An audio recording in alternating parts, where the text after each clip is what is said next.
Morning. Dogs are already hard at it. Those triple-digit temperatures and the lack of rain last week sure sucked the green out of these corn plants. I guess it is also only a few days away from September, so it makes sense that the corn starts to dry down, getting close to the end of the race. I figured I'd give you all a quick agronomic update. Just for a disclaimer, I'm only a few rows off the end, so probably not a fair representation of the field. There is fairly good plant health. That's going to vary based on hybrid and soil type. Some hybrids stay really green late into the season. Others kind of brown quicker. One factor that accentuates the greenness in the plants this late in the season is those top-of-the-line fungicides like Mirvis Neo that we applied to a lot of our corn. It helps promote that late season plant health and hopefully grain fill potential and late season standability. I'm going to grab this year, that year, and that year. The million-dollar question that people have been asking is, did the excessive heat take a little bit off the top end of our yields on corn and soybeans? And I really don't have a good answer to that. These are the 3 years that I pulled right next to each other. They're a perfect indication of the variation we're going to see out in the fields this year. If everything was this year right here, planted at 35,000 plants per acre with that close of a final stand, we'd be picking 300 bushel corn. Unfortunately, you're going to have a lot of ears like this, and maybe in some spots that struggle with dry seasons, the entire thing could look like this, if not worse. So we're not going to be picking a record crop, though I do think that there's a lot of potential out there. I don't know for a fact, but I think this is 113-day corn based on a April 12th planting date in this location. We should be about to physiological maturity or black layer. On this corn, you're looking at, let's say, 27 to 2,800 GDUs or growing degree units, heat units to get to black layer physiological maturity. And we are there, or at least within 10 to 20, maybe 30 units at this point. I'm not exactly sure how well this shows up on camera. You can see that the milk line is actually not fully recessed down the ear, meaning that we're not at black layer. Could be some variability caused by the excessive heat and dryness in June that slowed the plants down beyond where they technically should be based on heat units. We are definitely right on the cusp of black layer, which is good, and it also could be bad. The good thing about the black layer physiological maturity is that you can't really lose any yield beyond that point unless your corn blows over and you can't get it all harvested.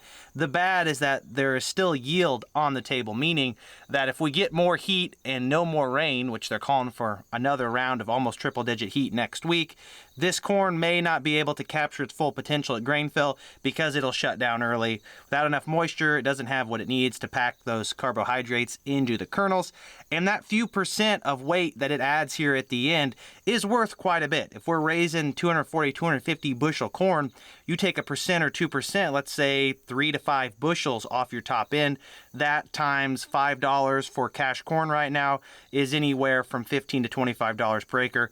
You take that across our entire farm, that's big money. Our soybeans definitely did not enjoy the dryness and heat last week, but I'm not even gonna waste my time going out to look at them because it is incredibly difficult, if not impossible, to estimate soybean yields just by looks. Oh man, I feel like I'm 67 today, not 27. Dad, Jeff, Chris, and I made the switch on the Hagee back to the floater tires. Not planning on spraying anything this fall, but if we do, we would use the floater tires for that. And of course, early next spring, that's what we'll want on. It was 80 degrees yesterday, beautiful weather outside. I figured we might as well just put the floaters on while we have some time and it's not miserable outside, as opposed to waiting till next winter, early spring, when things start to get busy, and then having to do this not so enjoyable project. Don't mind the mess. The floaters have been sitting outside, so they've got a little bit of mud and dirt on them. Once I get wrapped up here, I'm going to run it over and power wash them off, and then I don't know if we'll park this or what we'll do, but we're ready for the next stage in the fall preparation process. I've commandeered this little workshop over here. Got my rear boom sitting on the floor. I took it off completely. I'm gonna mount it on the wall or something. Row crop feelers right there for spraying corn fungicide. Plan on storing all my nozzles maybe over in this drawer shelf deal. Organization isn't my strong suit, so I'm pretty proud of how the shed looks so far. That looks a lot better. One thing I could really do to improve this is like mop the floor maybe, but that's a little bit much for a sprayer cap. I also took the 4640 display out of here because that goes in the second combine. We share them between machines, so we don't have to buy a second one. Pretty much is how simple it is.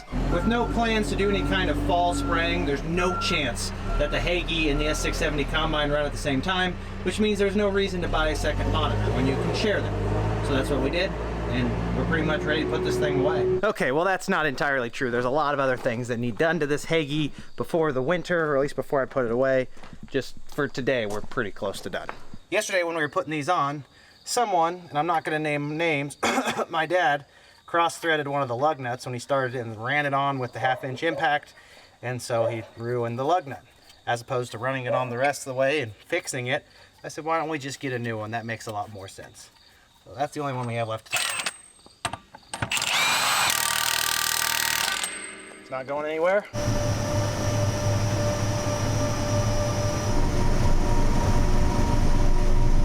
Just gonna leave this nice and out of the way for a while.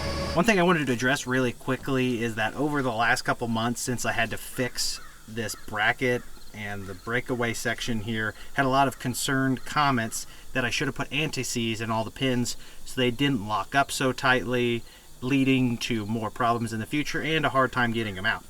A couple weeks ago, with the help of my dad, we actually drove out all 4 pins and coated them with an anti-seize product, so shouldn't be an issue moving forward.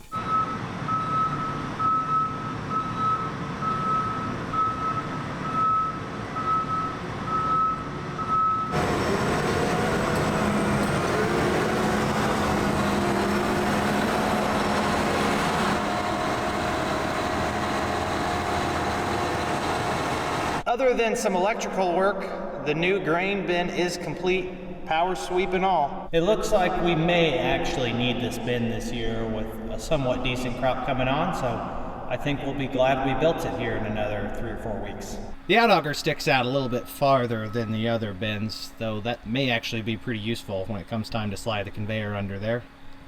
Looks like a pretty nice setup. The plan for the electrical is to hook up to the main breaker box, which I believe is on the north 36-foot bin, so 4 bins north of here. Run power down, obviously put a new breaker here. Then we typically throw on at least one big range plug for running either the conveyor for unloading the bin or the drive over for loading the auger to load the bin. While we're doing this, I think we are going to go ahead and run lines from either the main breaker or from this bin to the storage shed, because currently there's no power there. Actually, we've had that shed up for almost 10 years now, and we've never once had lights or anything in it.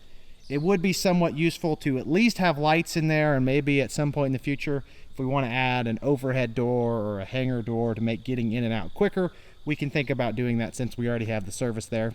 We will need to think about getting some more rock unloaded here sooner rather than later, because everything's uneven and that causes a lot of issues with the trucks. The new bin is definitely going to choke us up logistically, because a lot of times in the fall when it's dry, we would turn around right there where that bin was, and there's not enough room to turn a semi around there now, so we're gonna have to reroute ourselves. One other thing that I've personally been advocating for is doing something with these overhead lines. While we've got an electrician with a trencher here, get them out of the way. They're sagging down. The Hagie touches them every time I go under them. It's just a matter of time before you grab them with something enough to pull the lines down, and it doesn't look like there's a lot of life left in these pulls. The most important things that these lines do is really just run our fuel tanks, which we could almost even circumvent the scale house, although knowing my dad, he wouldn't want to do that, even though the scale house isn't even used anymore. We don't even use those scales. At best, they'd fit a 10-wheeler on them, and they only do a subpar job weighing. Obviously, you can fix the weighing issues by recalibrating, but logistically, it just doesn't make sense to use them because the semis haul a majority of our grain, and our options are either put in a $100,000 plus scale system to weigh the semis, or rely on manually dividing things in the bin, meaning keeping farms separate from each other in the bins, or what I've had a lot of luck with is just using the 5-point scales on the grain cart. These new grain carts, as long as you check and make sure they're fairly accurate, come out almost on the dot compared to a commercial elevator scale. So we've had a lot of luck using our grain cart, and last year adding that Libra cart system to help split every load up, and it's worked great. Time to service the 1-year-old S780 and get it ready for duty this fall. Oil change, reverse oil change, grease it. Those are all a few things that need done before you run it for the 2nd year.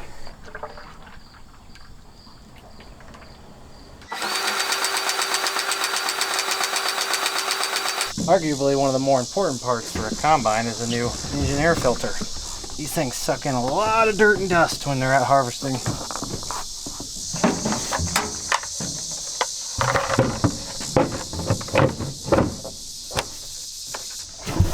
Here's the fun part.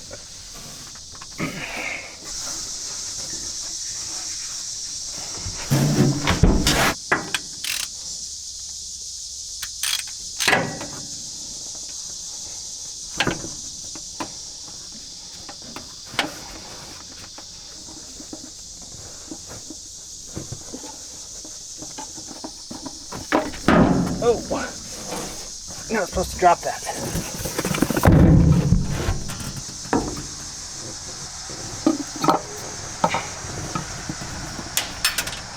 What was that?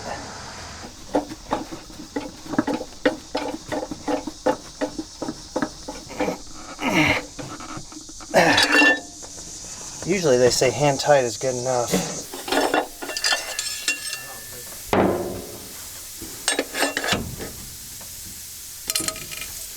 And now we wait. 2 quarts down, 48 quarts to go. Shooting for about 45 quarts. Holds a little over 11 gallons, so it'll be 45 quarts and change. We'll stop her on the dot there. And we're pumping fuel. Oh, we went 0.01 over. Pull that out.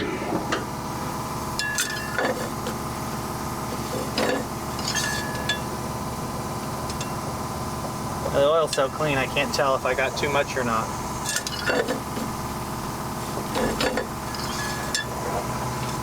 I'd say we're good. Changing both combines before we start season. You ready? Yeah. Do a quick leak test.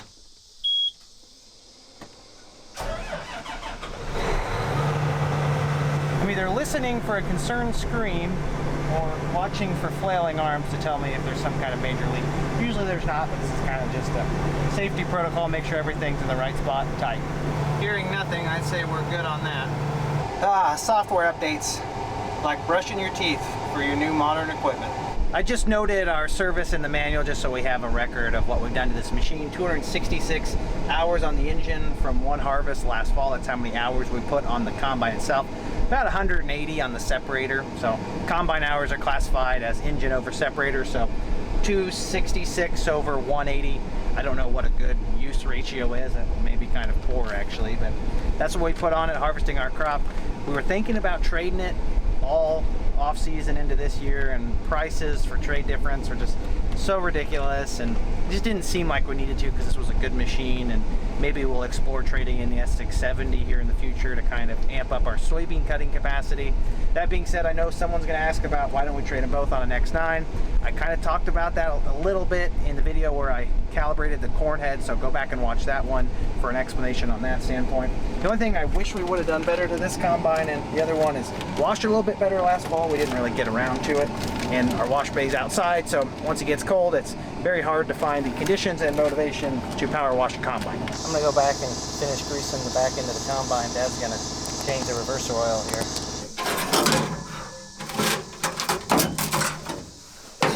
Dad's inside the belly of the beast right now. Yeah, I'm on the belly, all right. Last year we took the pre-cleaner extension out because it's supposed to help with the efficiency of the combine. I really don't understand why. My friend Ron, who's a combine engineer for deer, said that when you take that out, you need to replace it with these little fingers. So we, or not so much we, Dad is in there putting those extensions in just a year late. They almost look like big combs.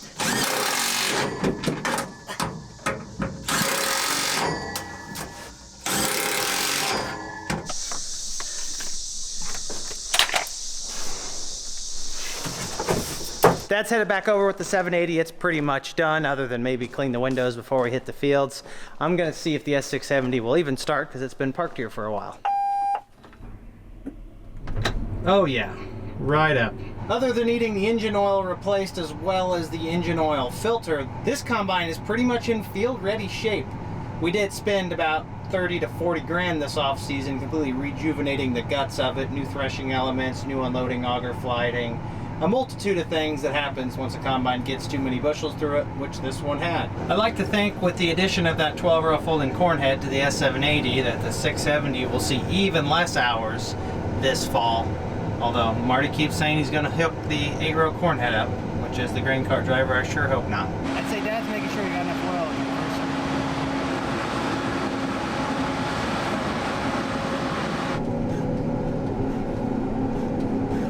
Uh-oh, my shield popped open on the way over.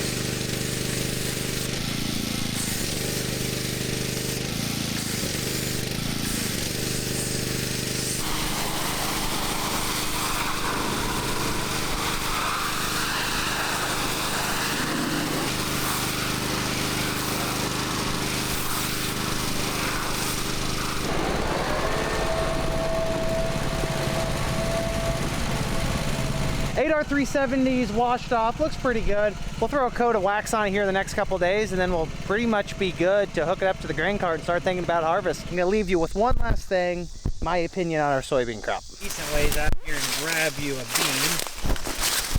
There you have it, 2 soybean plants that were just right next to each other.